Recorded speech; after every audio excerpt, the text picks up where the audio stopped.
This is FinTech Insider News. This week, Tide launches a buy now, pay later scheme in the B2B market following a $100 million debt raise. PayPal is launching its first contactless mobile payment wallet in Germany.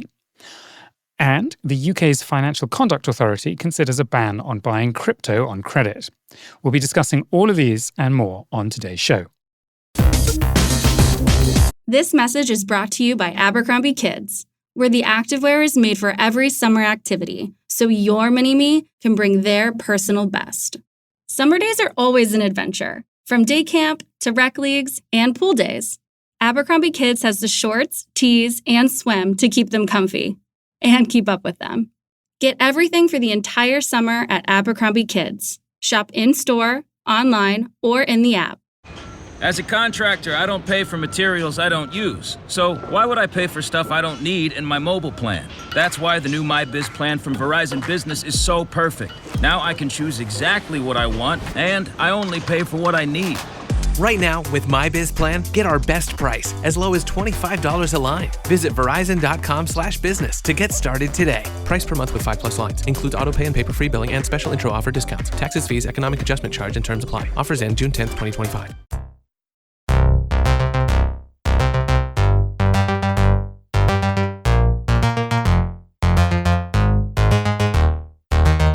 Hello and welcome to episode 961 of FinTech Insider. I'm Benjamin Ensor.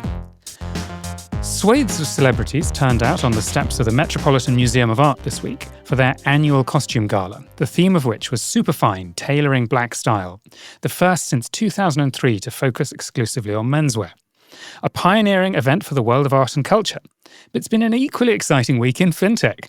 So let's dive into this week's wardrobe of fashionable stories. To help, I'm joined by three fantastic guests. First of all, we have a FinTech Insider debut for Raphael Landesmann, Director and Regulatory Counsel at GSR. Welcome to the show, Raphael. Could you tell us a little bit about you and your role and a little bit about GSR, please? Thank you for having me on. Delighted to be chatting to you all. I'm Raphael Landesmann, Regulatory Counsel at GSR. We're a global crypto liquidity provider, trading firm, and venture capital investor. And my job is really to cover all things regulatory, essentially keeping our business strategy aligned with the constantly changing regulatory environment for crypto. So a combination of thinking about what licensing we need, how our business should be structured, and how we stay compliant. And I also engage with regulators and policymakers to influence and contribute to the development of crypto regulation, which has been rolled out globally. I can imagine you're quite a busy man. So fantastic, and thank you for joining us. We also have a welcome return to the podcast for Carl Hazeley, Chief Executive of Finimize. It's great to have you back on the show, Carl. For listeners who've missed you on previous episodes, can you just remind them what you do, what Finimize does, and what your role is? Been a while since I've been on the show, so delighted to be back. Thank you for having me. A lot's happened, but maybe two things to highlight as far as Finimize goes. One, our Finimize for Business offering has now helped some 350 financial firms raise awareness, drive consideration, action, and improve retention through our promotional and content services. When I was last here, it was a small part of what we did. These days, it's a huge part of our business. And two, we've launched Finimize Pro, a new consumer subscription that helps investors make smarter decisions in less time through a research and analysis-led offering. So that includes things like investment bank grade research in our accessible conversational style, members meetings to hear directly from our analysts, educational guides, financial data, and so on. Congratulations, and thank you for joining us. And we're also delighted to have another welcome back to the show for Mathieu Limousi, Chief Marketing Officer at Thunes. It's really great to have you with us, Mathieu. We know that Thunes has just released its mobile wallet report for 2025, and we're going to take a sort of closer look at some of that in the light of some of the payments news from this week. But could you perhaps give us a glimpse of what we can expect from that report and tell the listeners a little bit about Thunes, please? Yes, sure, absolutely. So at Thunes, we're the smart superhighway to move money around the world.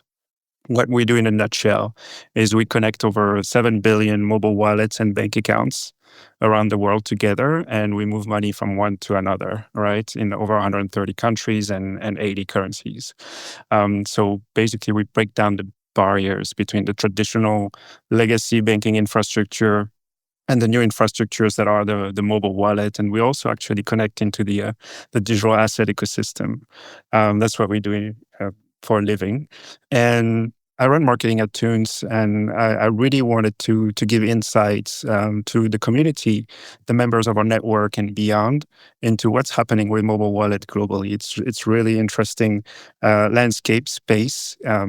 Key takeaways is it's booming. It's growing very, very fast. Adoption has never been that big, and projections are amazingly big.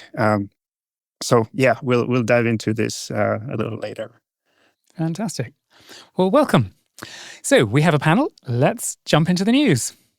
Our top story this week is that UK SME banking provider Tide is rolling out a buy now, pay later feature after a $100 million raise. This was reported in FinExtra and among other places. Tide has expanded its B2B offering with a pay-in-4 credit feature called Credit Flex, for which all its clients are eligible. Credit Flex is a short-term working capital loan facility integrated into the Tide app to help clients manage their cash flow. Eligible Tide members are pre-approved and can immediately access up to £5,000 in credit. Earlier this year, Tide secured a $100 million securitization debt facility from Santander Capital, a London-based investment manager that has now allowed Tide to make Credit Flex available to all its UK members. Tide is also seeking a $1 billion valuation in an upcoming planned share sale set to take place in the second half of the year. Carl, perhaps I'm going to pull you in on this one first. What do you think is sort of prompting Tide to sort of spend some of that money rolling out a sort of buy now, pay later feature for businesses? Do you think that's something that its business customers are going to appreciate and going to want to use? Look, I think any access to capital in as many ways, routes, and as flexibly as possible is welcome, whether you are a business customer or an individual consumer. But it's certainly not a surprise in terms of where the trend has been going. Obviously, there's a lot of noise and activity around buy now, pay later in general. But if I look even globally, there is a trend around making capital more accessible to businesses in this environment. You know, HSBC, just for one, announced tariff loans recently to help businesses deal with that impact. And of course, why are tariff loans needed? Yeah, well, I would say that's $1 million question, but it's the $1 question plus tariffs. But I mean, look, while that's obviously quite specific, I think the broader direction of travel is pretty clear here. What did you think, Mathieu? I mean, you must see at Thunes, you must see lots of sort of business customers, dealing with cash flow issues. Do you think this kind of thing is welcome? I think it is welcome.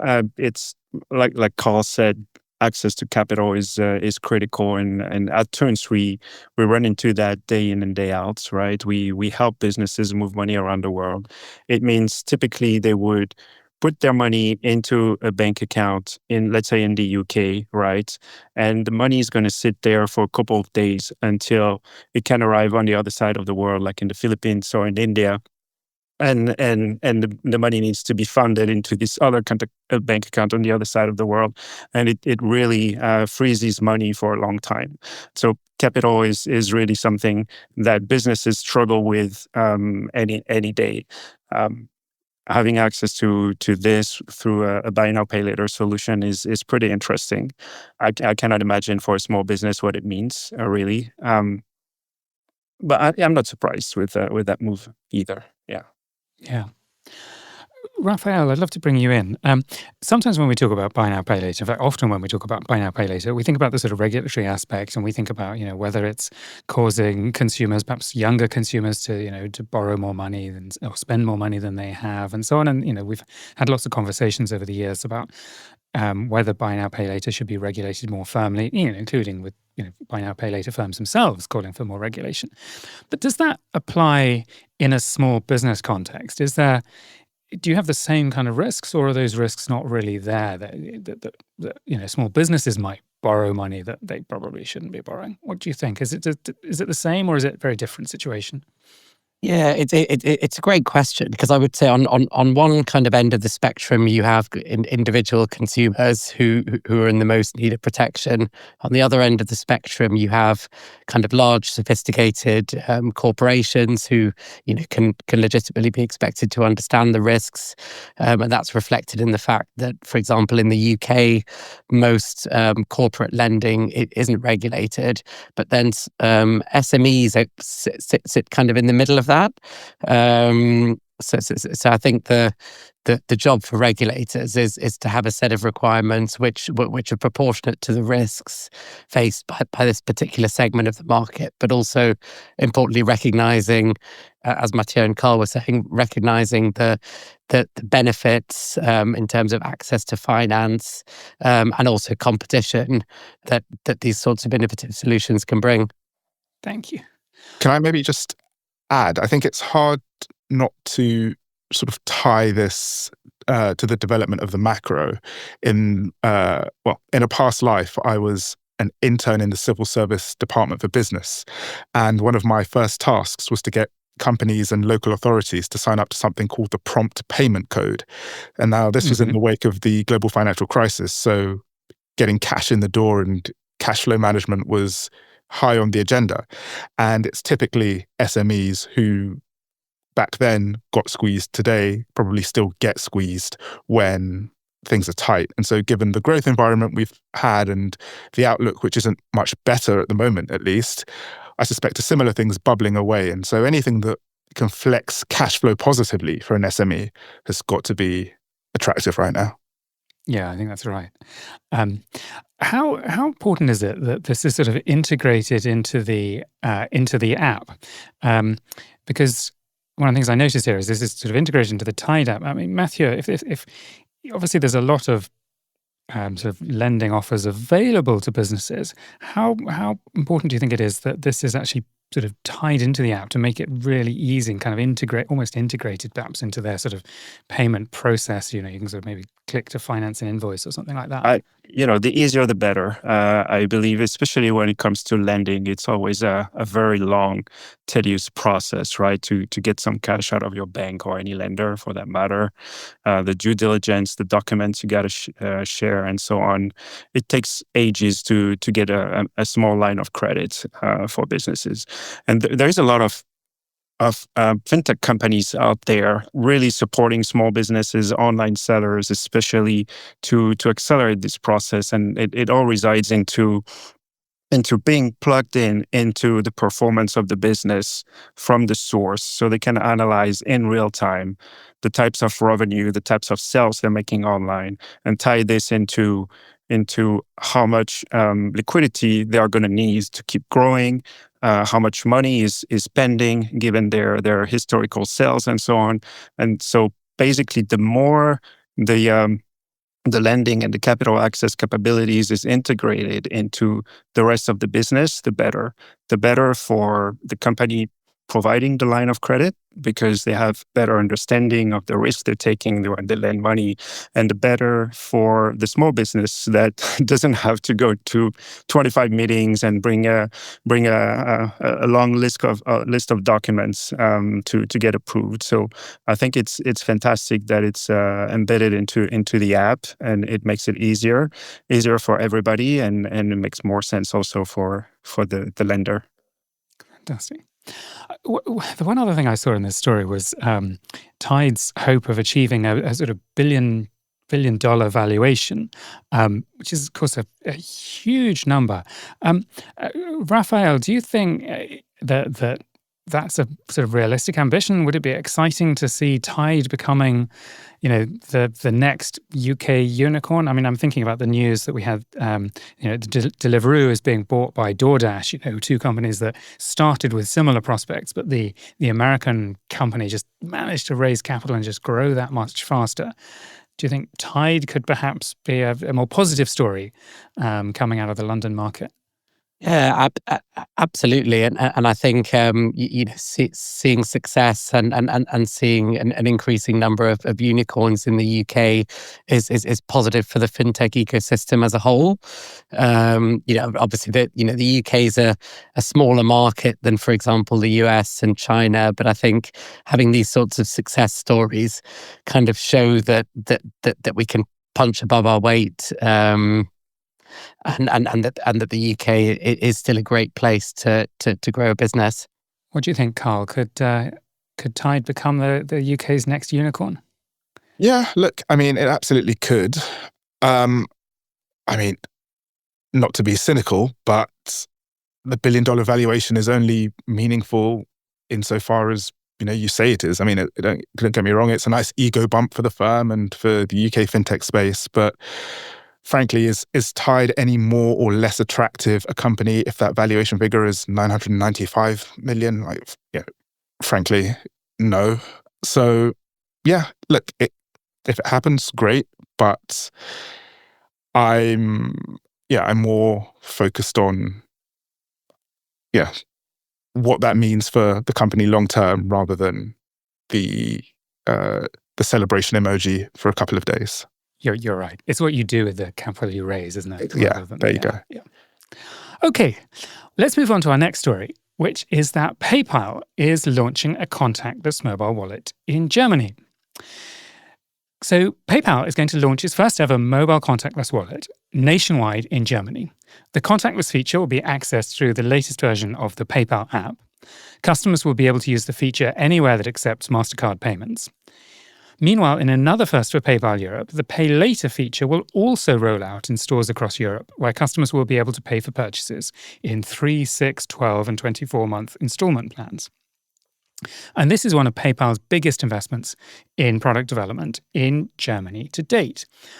Mathieu, I think it would make sense to come to you first. Do we have the European Union to thank for this? I think it's more of a bold move from PayPal, actually. I think to some extent, if you look at a few years back, the introduction of NFC is what is today the catalyst for PayPal to launch this, right? So I'm not really tied to the EU itself, but maybe more to the push from EMVCo at the time to implement contactless capabilities everywhere. I would think, yeah. But PayPal couldn't do this before, right? Because they couldn't access the NFC chip. I mean, maybe Raphael is cheering that this is a sort of a regulatory success. Yeah, I was going to say, I think this is quite a good example of regulation acting as a kind of catalyst for innovation and competition, because a piece of EU legislation called the Digital Markets Act essentially imposed a bunch of obligations on the large tech companies, which sit between businesses and consumers, and one of those was the opening up of the NFC layer, which as I understand it was a kind of critical step on the path towards the launch.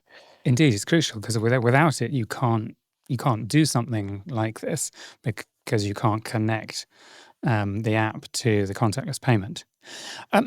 Mathieu, one of the mysteries here is why Germany? And I don't want to offend any of our German listeners, but Germany, of all the European countries, Germany doesn't always have the reputation of being the most innovative in fintech. It has a reputation of people being quite cautious and quite careful with their money, unlike carefree, foolish Britons.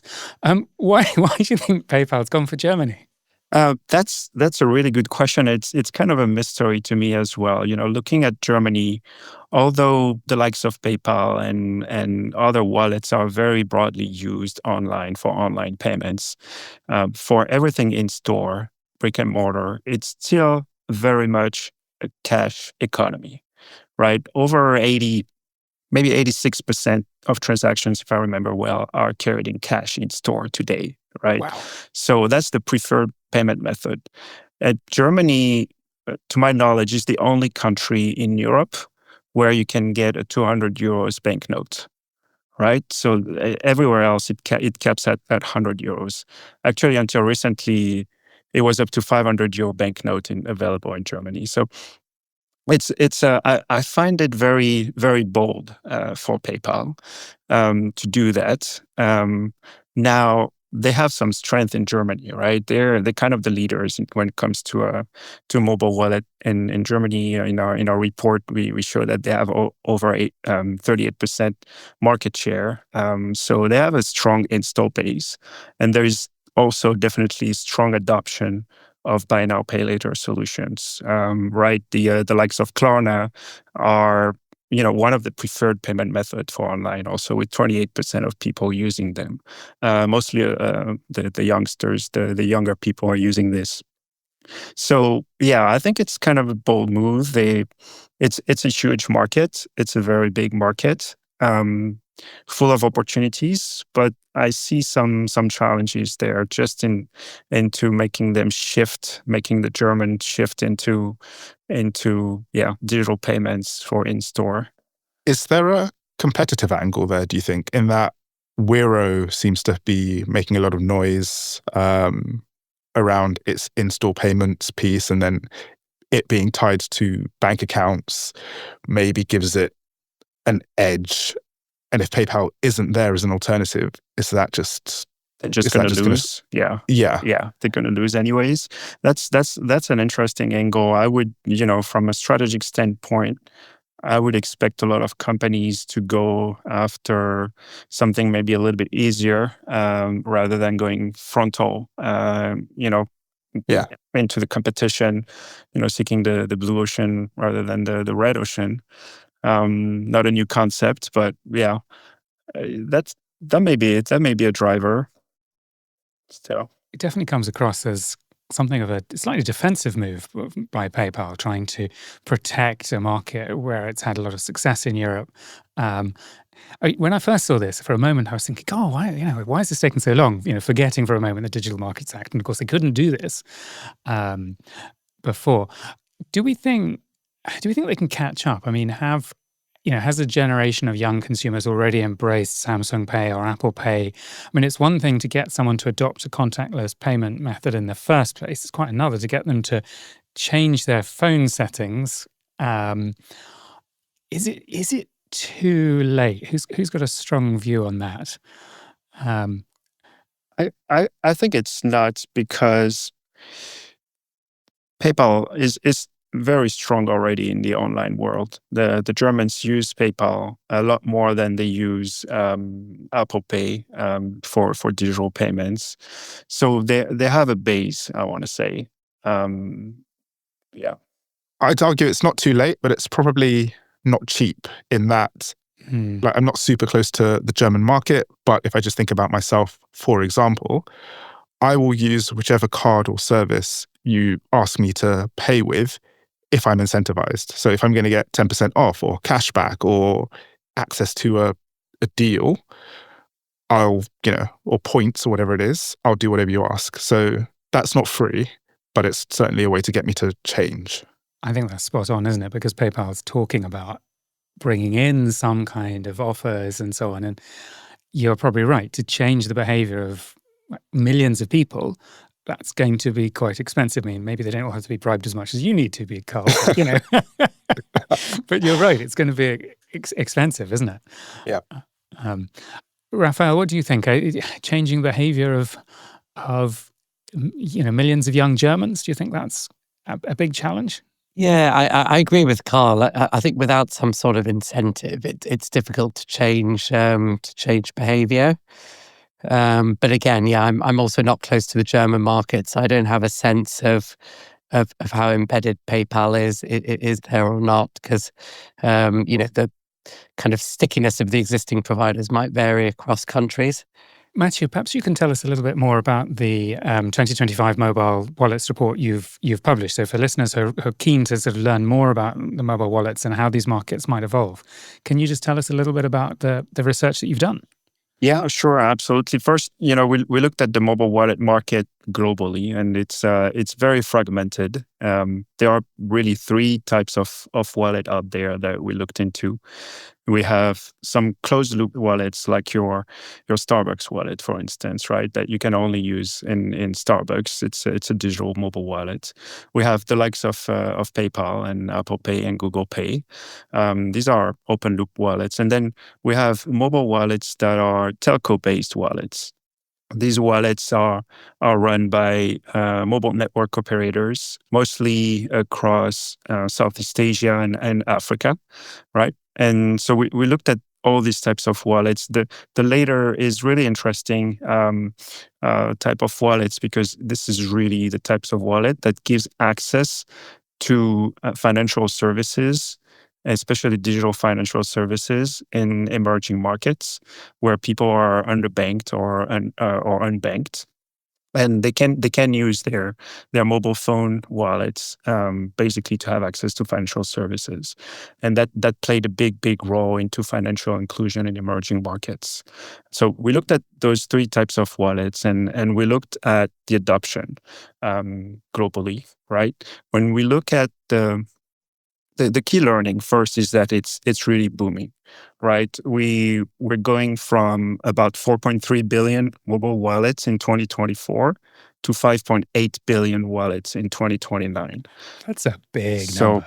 Yes. So basically, the whole population, will have a mobile wallet by then. The global population, you can think of it this way, and the growth is across the board, right? You would think the emerging markets across Asia, Latin America, Africa would have the strongest growth, but it's actually not totally true. Latin America is way ahead, and we expect a very strong growth over 26% CAGR from 2025 to 2029. So that would be the strongest growth market.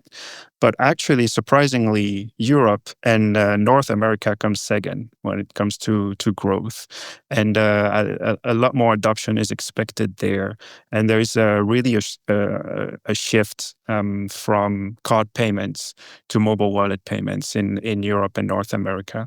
So I find it very, very interesting. We see over almost 22% growth CAGR from 2025 to 2029 in both Europe and North America.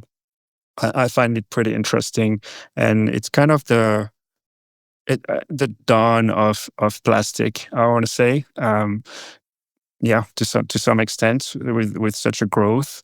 So I'm really looking forward to this shift.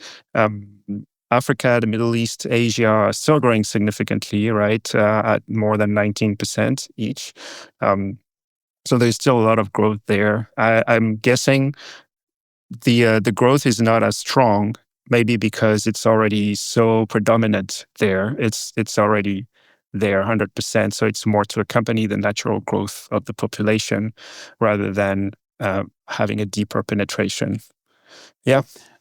My bet is the way that younger people pay is just going to look completely different. And in fact, the way all of us pay is going to change a lot over the next few years. I think more and more people just leave their wallet or their purse at home and just go out with their phones, which is why the huge power cuts in Spain and Portugal last week was such a shocker, because nobody has cash and nobody even takes cards. I was actually out in Spain when it happened, and we were exactly in that position, stranded without any cash and phones not working to call taxis, and kind of makes you realize it's a world we're almost not prepared for because we've forgotten how we used to do things. All right. Well, on that note, we will take a very quick pause here, and we will be back shortly. Cybersecurity is the top concern for UK businesses, according to Vanta's recent State of Trust report. But whether you're a startup founder or an experienced security professional, Vanta is here to help. Businesses use Vanta to establish trust by automating compliance needs across over 35 frameworks like ISO 27001 and SOC 2, centralize security workflows, complete security questionnaires up to 5 times faster, and proactively manage vendor risk. Join over 9,000 global companies like Flow Health, Synthesia, and Alika Bank, who use Vanta to manage risk and prove security in real time. For a limited time, get $1,000 off Vanta at vanta.com/insider. That's VANTA.com/insider for $1,000 off. Hey, Fidelity. How can I remember to invest every month? With the Fidelity app, you can choose a schedule and set up recurring investments in stocks and ETFs. Oh, that sounds easier than I thought. You got this. Yeah, I do. Now, where did I put my keys? You will find them where you left them. Investing involves risk, including risk of loss. Fidelity Brokerage Services, LLC, member NYSE, SIPC. Welcome back. Before we get back into the news, we'd like to tell you about our latest Insight show. Now, we assume that if you're listening to this podcast, you know what Revolut is. Well, we sat down with its UK chief executive, Francesca Carlesi, to discuss her first year in the role, securing that elusive banking license, and what's next for the UK fintech success story. It's available now. Just head to the podcast below this one. So back to the news, and our next story is that the Financial Conduct Authority is considering a ban on crypto purchases using credit. So the UK's Financial Conduct Authority is considering banning credit cards or credit lines to buy crypto, citing rising use of credit and concerns over unsustainable debt. A YouGov survey found that credit-based crypto purchases had more than doubled between 2022 and 2024 in the UK, from 6% to 14%. Now, while some firms have already imposed restrictions, the FCA wants to introduce a broader rule. Those stablecoins from approved providers may be exempt.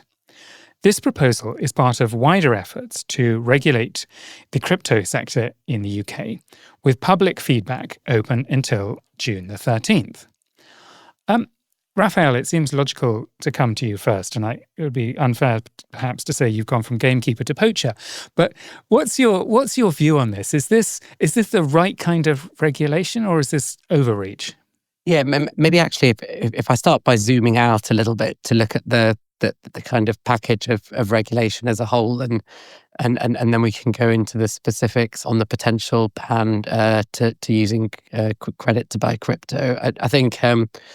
In terms of where we are in the UK with crypto regulation, it's being brought in stages. So crypto firms are already subject to AML rules. There are restrictions around the marketing of crypto. But what the Treasury and the FCA are doing at the moment is consulting and preparing to roll out a really kind of comprehensive framework that covering the industry that will effectively regulate crypto in a similar way to traditional finance with adjustments. I think in general that's a good thing. It'll bring regulatory clarity, makes it easier for firms to plan and invest. As you were saying, the proposal's still at discussion paper phase, which means it's even an earlier phase than a formal consultation on a proposal, and I think is a signal that the FCA is still genuinely open to views, because there are some other areas where they're moving straight to consultation. In terms of, I'm sure we'll go into it in more detail, but my. With this potential ban on purchasing crypto using credit, ultimately what they're trying to do is obviously balance the need for consumer protection against the objective of facilitating innovation. Here, they've clearly taken the view that the risk to consumers is so great that they need a fairly kind of blanket measure. I think my kind of high-level view on that is the starting point should always be that consumers should be able to make their own choices about their finances and what they buy, provided they're properly informed and there's a proportionate level of safeguards.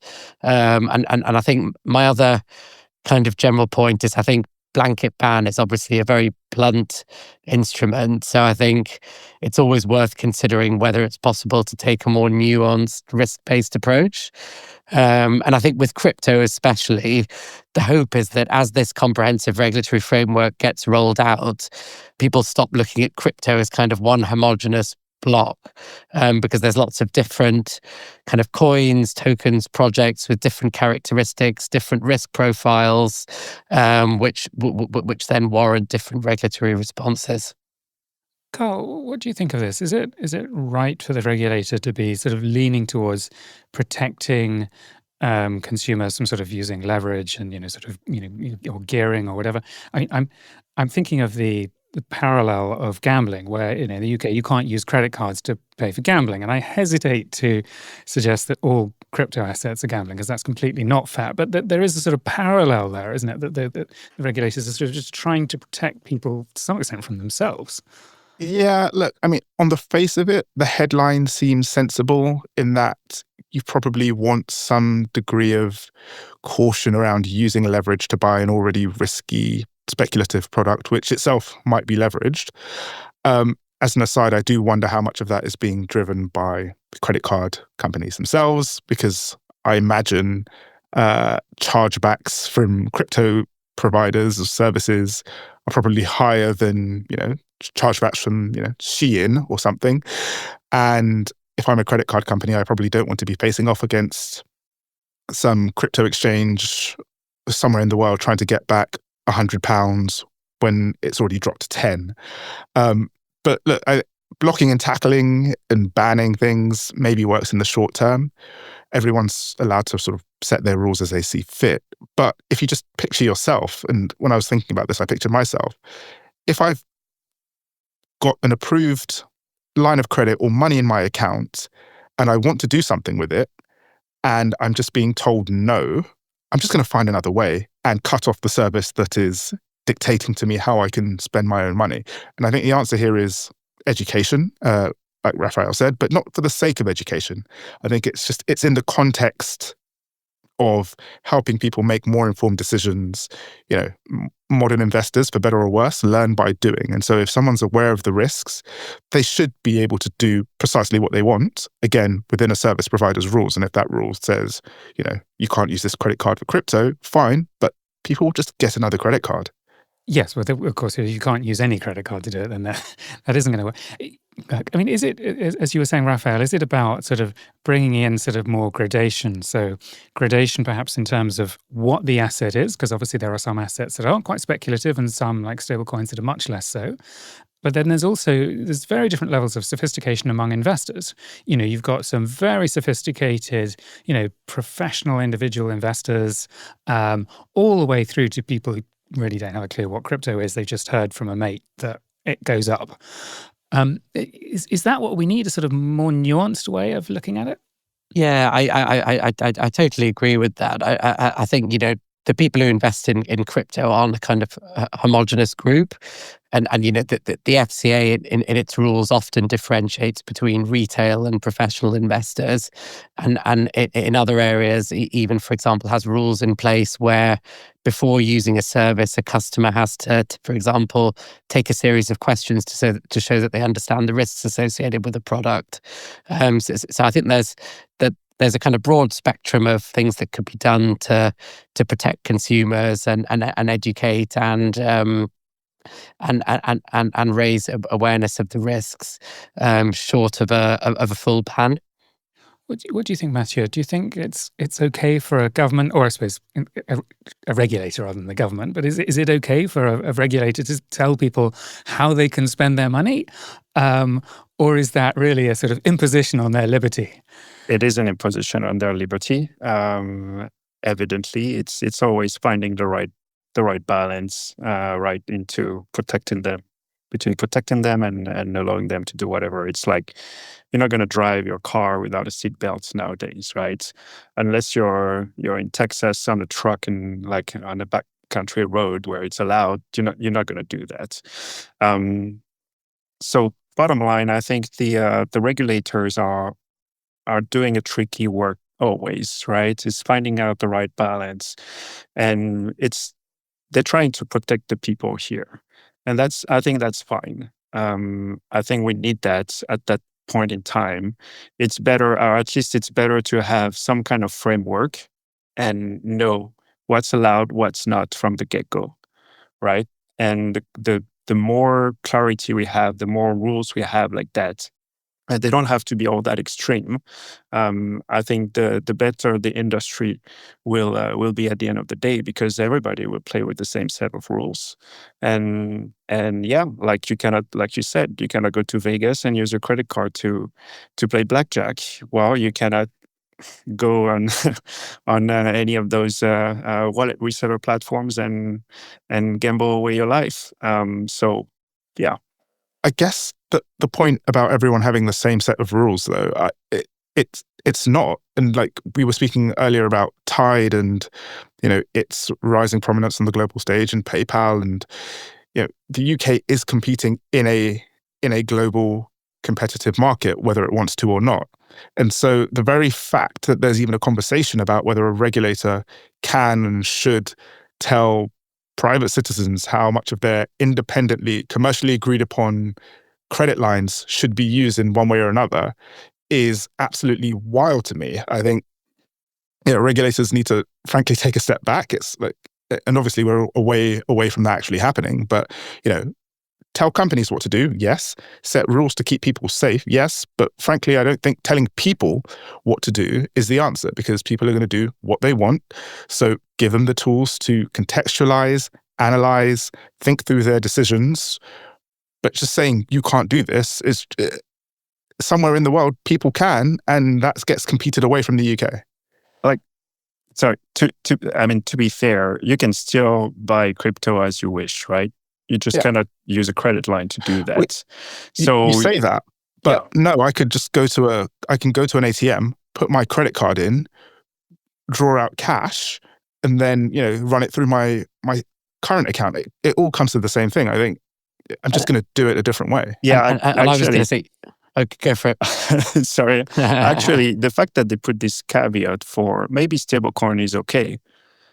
It actually makes everything collapse, right? Because it's easy enough to buy stablecoin from the same wallet you're going to buy cryptocurrencies.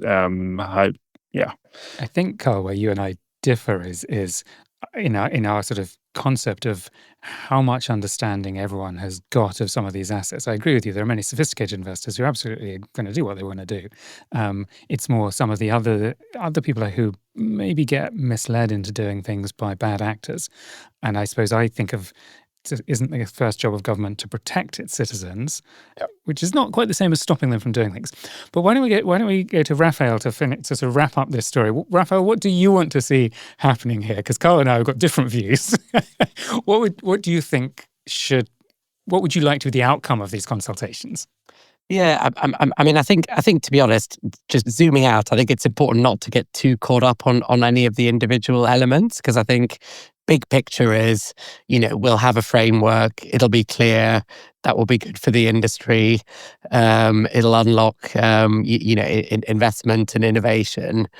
I think on this particular proposal, my view is kind of make it nuanced, invite firms to suggest ways that they think that they can introduce, mitigants to the risks, and kind of be open to alternative solutions rather than jumping straight to a ban. And I think the other one is, there are other high-risk financial products out there.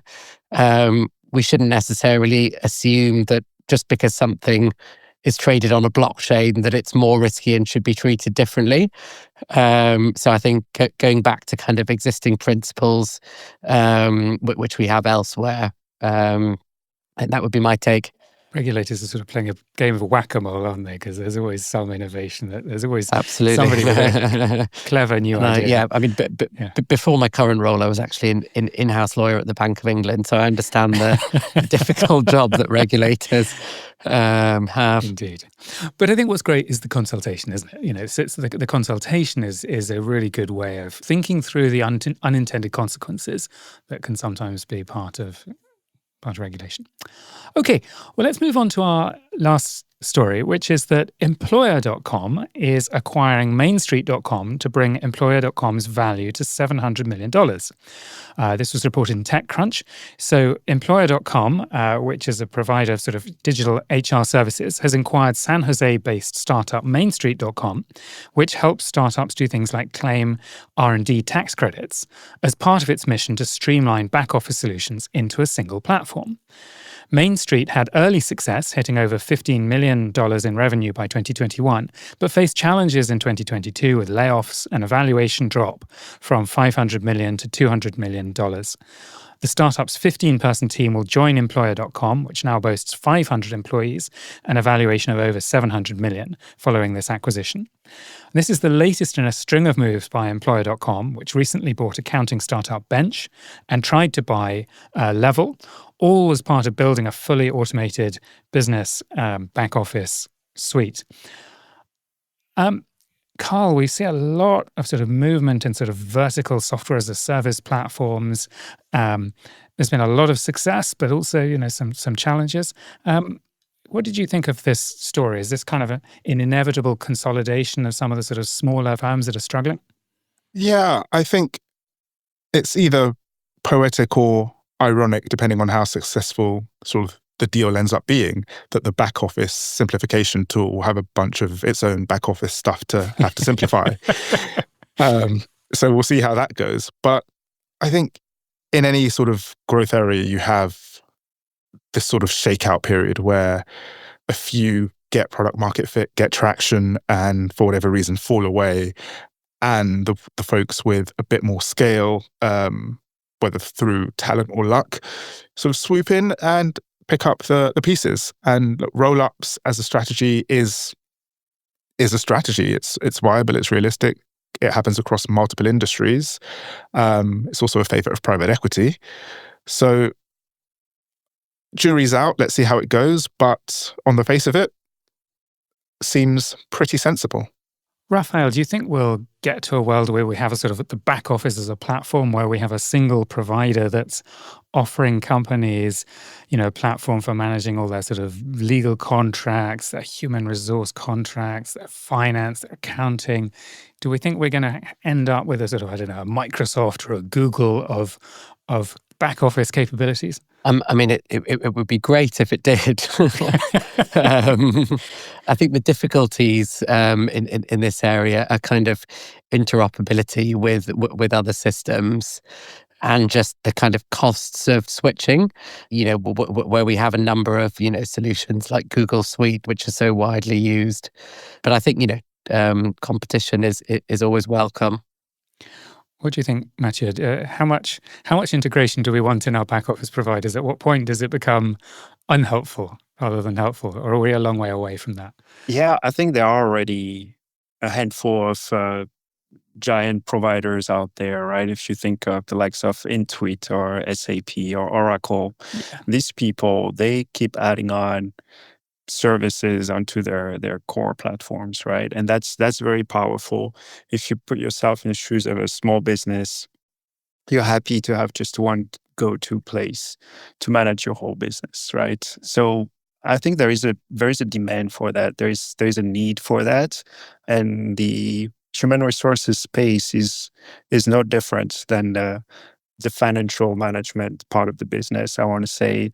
And seeing Main Street being acquired by employer.com is a natural move, I would say. I think they complement each other well, and that makes sense. And it's hard for a company like employer.com to be competitive, against the likes of Deal or the likes of Velocity Global, that are like very big international hiring platforms, and adding things like managing taxes and is critical, I think, to be different from those people.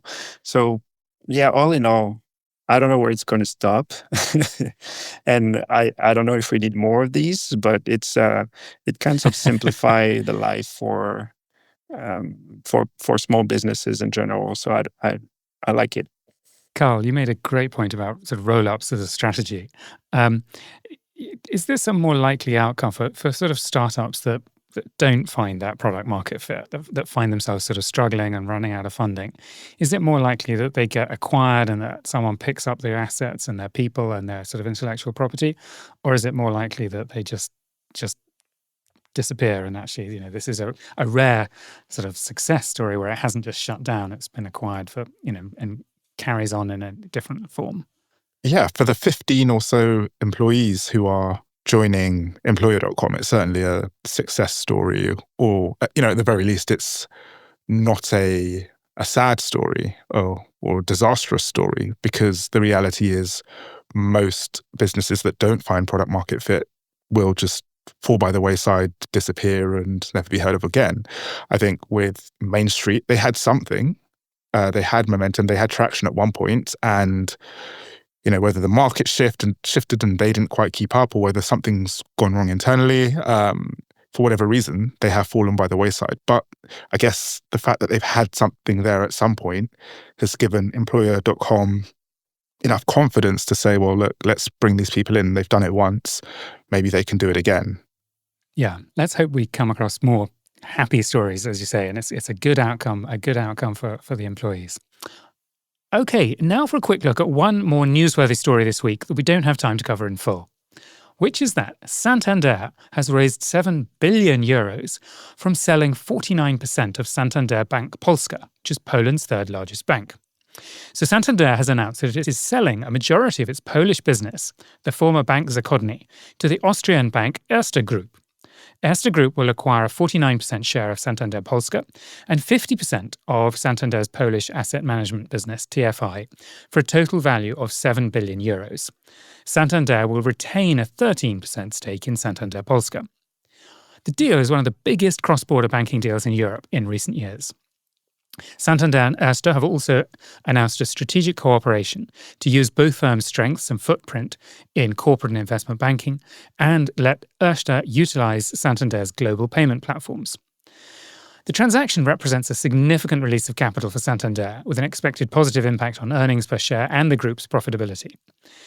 In 2024, net profit at Santander Polska rose 19% to 800 million euros, representing nearly 6% of the whole group's profit, and showing a promising uplift in the Polish economy, which has grown really strongly over the past few years, doubling its GDP per capita since 2005.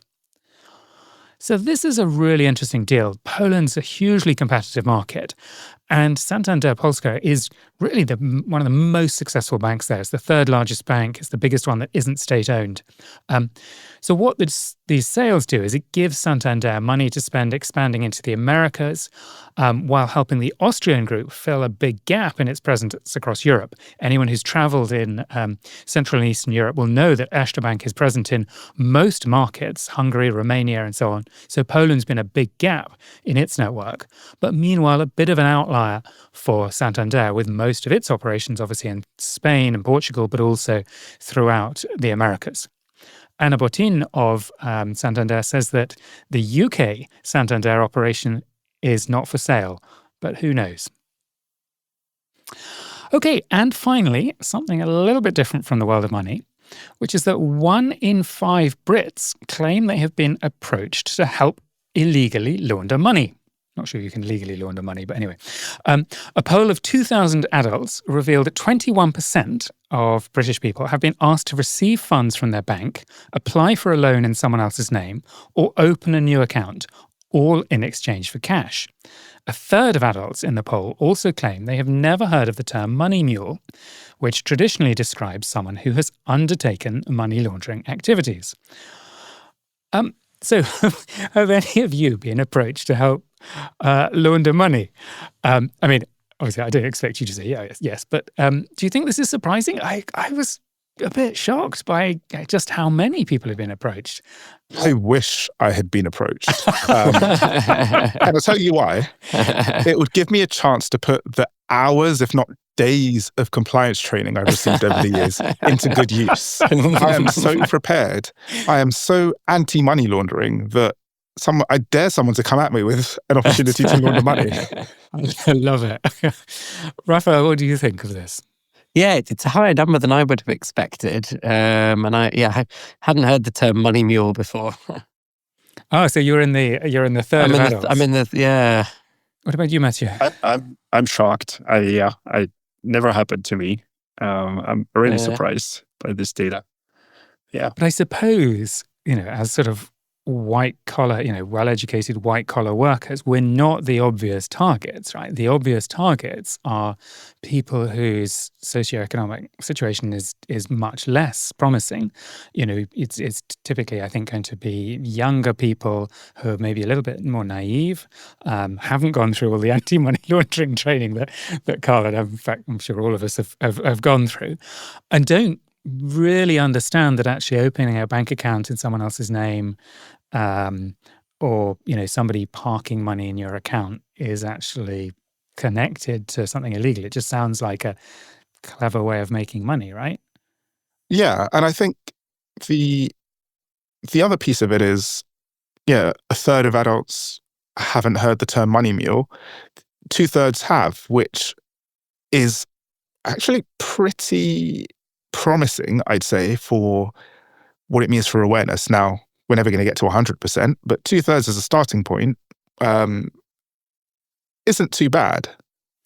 No, I like that. I like that glass half full view of it. Yeah, because actually you're right. 2/3 of people being aware of it means there's 2/3 of people who may be less likely to fall for this kind of thing, or at least not do it unconsciously. I'm sure there's some people who are consciously laundering money knowing that what they're doing. Have any of you come across sort of young people or other people who have found themselves in that situation? It sounds like not. It's not something any of us have personally experienced, despite Carl's wish. Although I do often suspect in central London, if you're picking up lunch and somewhere at this point is cash only, it does give you pause at times, or certainly gives me pause.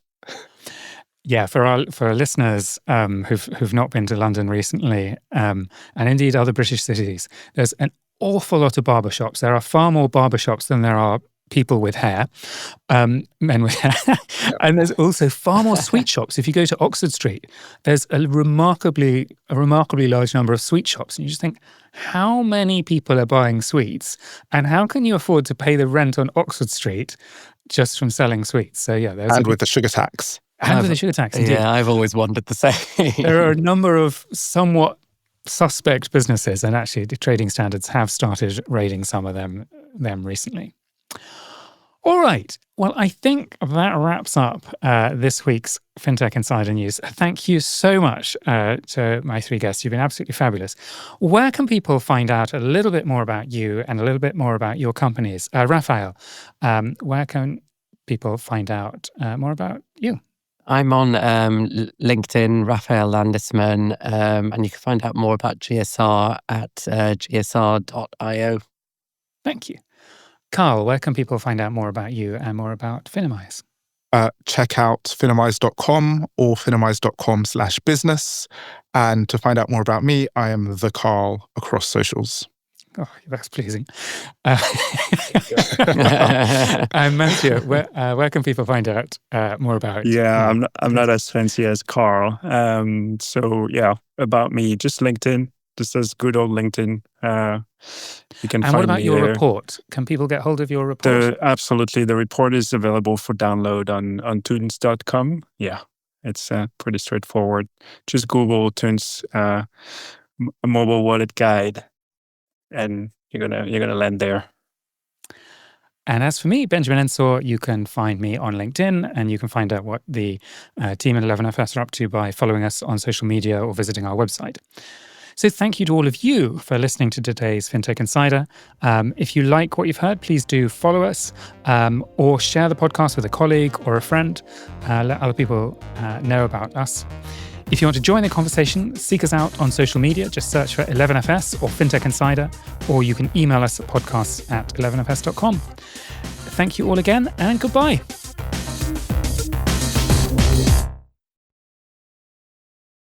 Cybersecurity is the top concern for UK businesses, according to Vanta's recent State of Trust report. But whether you're a startup founder or an experienced security professional, Vanta is here to help. Businesses use Vanta to establish trust by automating compliance needs across over 35 frameworks like ISO 27001 and SOC 2, centralize security workflows, complete security questionnaires up to 5 times faster, and proactively manage vendor risk. Join over 9,000 global companies like Flow Health, Synthesia, and Alica Bank who use Vanta to manage risk and prove security in real time. For a limited time, get $1,000 off Vanta at vanta.com/insider. That's VANTA.com/insider for $1,000 off.